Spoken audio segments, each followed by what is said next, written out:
It's a beautiful, crisp day. DJ Nymph, after smoking a bowl, decides to get up from her chair where the imprint is left from her sitting there in front of her computer for 72 hours a day. She waddles her way to the bathroom to prepare for a enlightening enchantment of a first date with the gentleman that we shall call Gerald. She gets dressed. She puts on her very elegant shoes, the kind that have the shiny little Rainbow Bright logos on them. And she scurries off to the door to meet DJ Gerard. Okay, now, you choose what happens next, Pat Jean.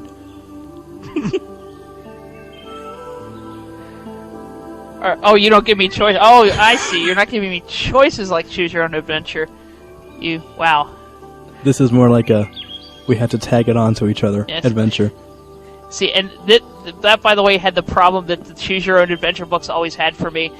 The intro to the story was way too long. I didn't get to choose anything for like 5 pages. I would always just skip right to the choice. I'll just make mine very quick next time, sir, ma'am. So I'm sorry. What's the very last thing that happened in your story there? She scurries out the door wearing her white shoes with the Rainbow Bright logos and meets Mr. Gerald.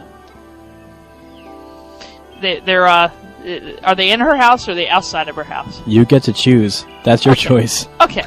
Well, they met at her front door, and they you really put me on the spot here. Hang on.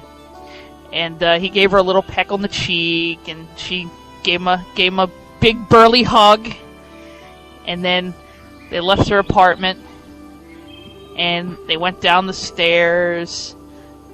And oh my God, were the stairs okay? See, I was trying to fit something in like that. Oh, sorry. But hold on. Just hold on. Because as they went out the front door of the apartment building, there was some shit that Joey had thrown on the doorstep earlier. And he smeared it around a little bit, but it was still kind of, it's like an inch or two deep. And she stepped in it and got shit on her white shoes. And she said, "Aw, man." And she tried to kind of wipe them on the steps, on the concrete, to get the shit off her shoes. And Gerald's like, "Oh, let me get that for you, honey." And as he bends down to attempt to help her clean the shit off of her shoes, ...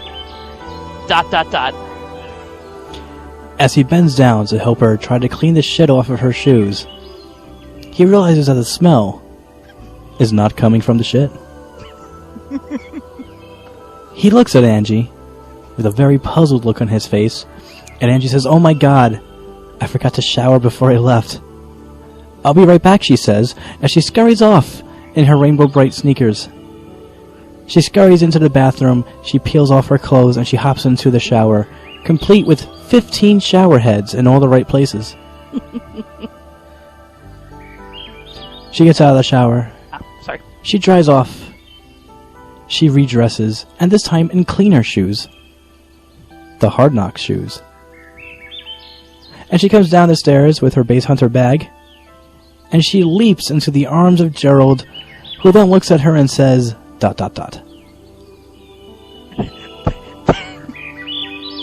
"Bitch! You broke my arms!" And as Gerald lost control...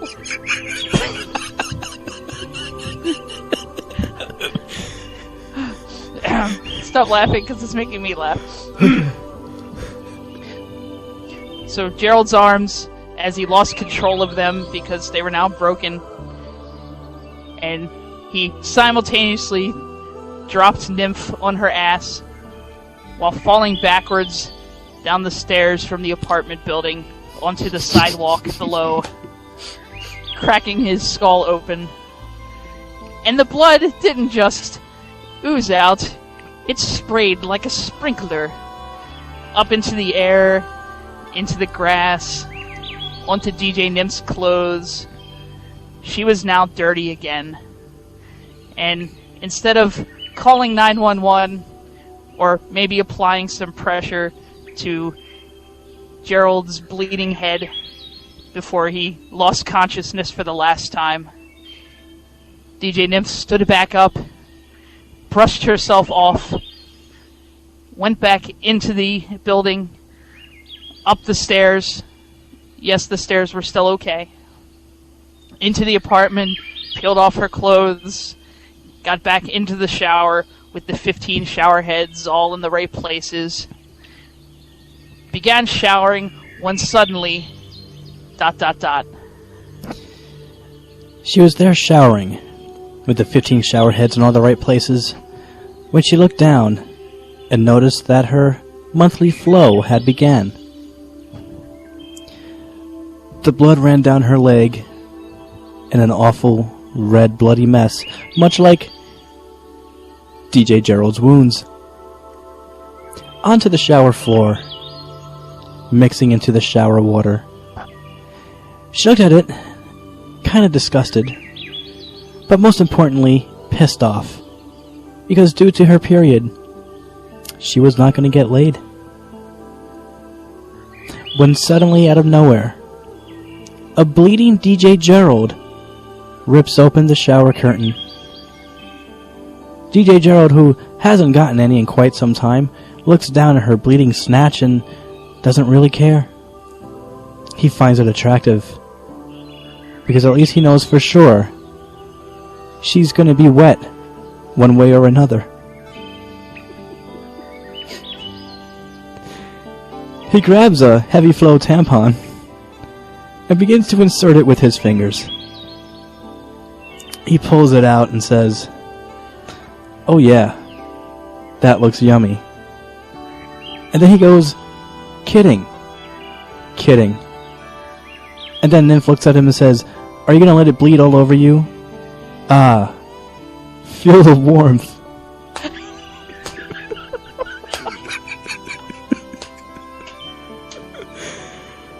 DJ Gerald looks at her and says, ...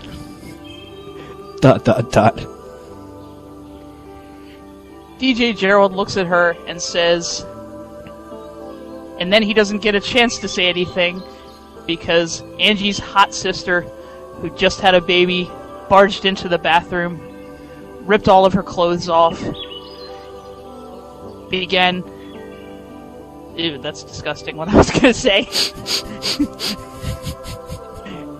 She didn't get a chance to lick anything, because Angie's hot cousin also burst into the bathroom, ripped her clothes off as well. And just as she was about to do some unspeakable thing, Gerald stood there for a moment, looking, pondering what was going on in front of him. And all he could do was... ...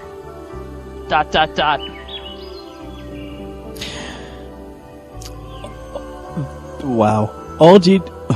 Good one. All DJ Gerald could do at that point, as he stood there, looking at the both of them, he realized how long it takes for a woman to be comfortable with themselves and their bodies in front of a man, and now he has to deal with two of them, and reassuring the both of them.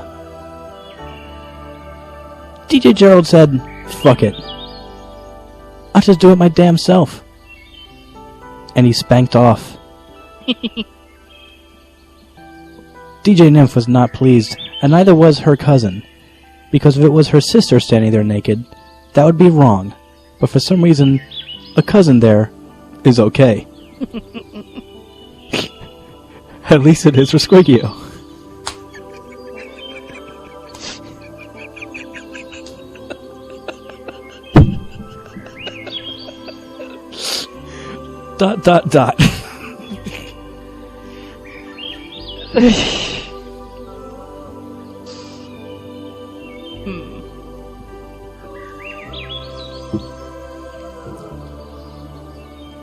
We need somebody else to help.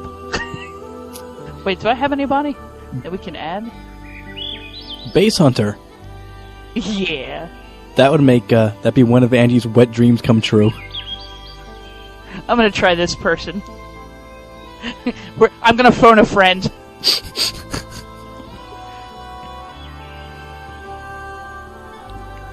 while the listener phones a friend, just to make sure there's no static, I'm gonna switch to the Winamp input real quick.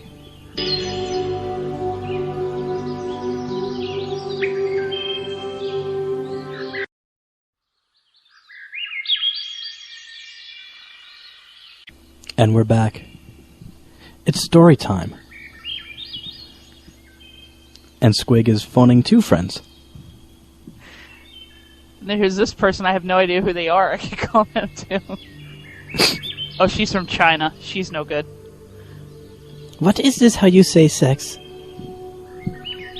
What is this period? We have a vagina sewn up from childhood. Alright, he's busy. I don't have many Skype. Hey, who can I add to this conversation? Hold on. Yeah, because my people are... My people suck. We can add... Ah, crap. I was gonna add Huggies, but he's not around. Oh. Damn, I gotta get more friends. Wait, does David W. have Skype? I don't know, does... maybe he has a few of them. Apparently, I don't understand why anybody needs any more than one, but... I think everyone in the chat room is about to kill themselves. Hold on a second. David W. passes. Sure, there's just old Parker. Is that one is wrong? His mouse. Airline tickets to Outer Mongolia. David W. pulls the trigger. Takes the coming from his head. What do you use for Skype? Oh, so Shadow. Okay. I guess it's just you and I. Us 2 professionals here. We can finish off one story. In the midst of Gerald jerking off, Base Hunter walks into the room. Why didn't I think of that? Because today is a day that Base Hunter visits his fan club, which is Angie.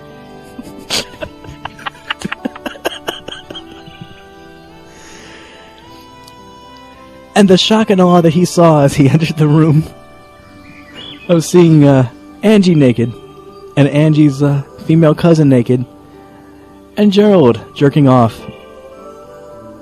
Base Hunter didn't know what to do with himself, so he did what came natural. He winked at Gerald and started jerking off too.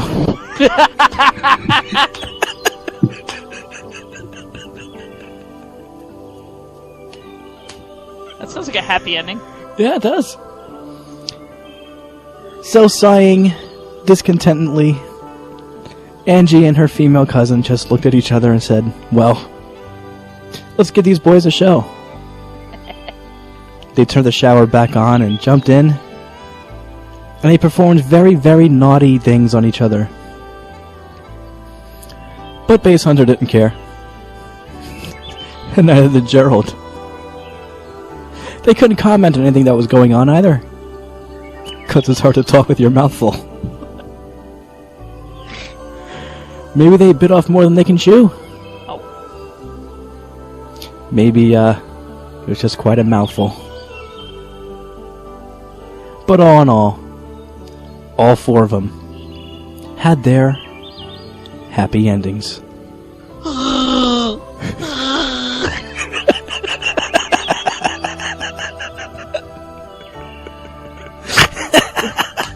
Wookiee sex. PartyFMRadio.com. Thank you for calling, listener. Thank you. That was fun. I'm gonna do it again. We gotta do it again sometime. But when's Angie coming back? I don't know, but when she does, she's gonna be really pissed. Yes. Oh boy.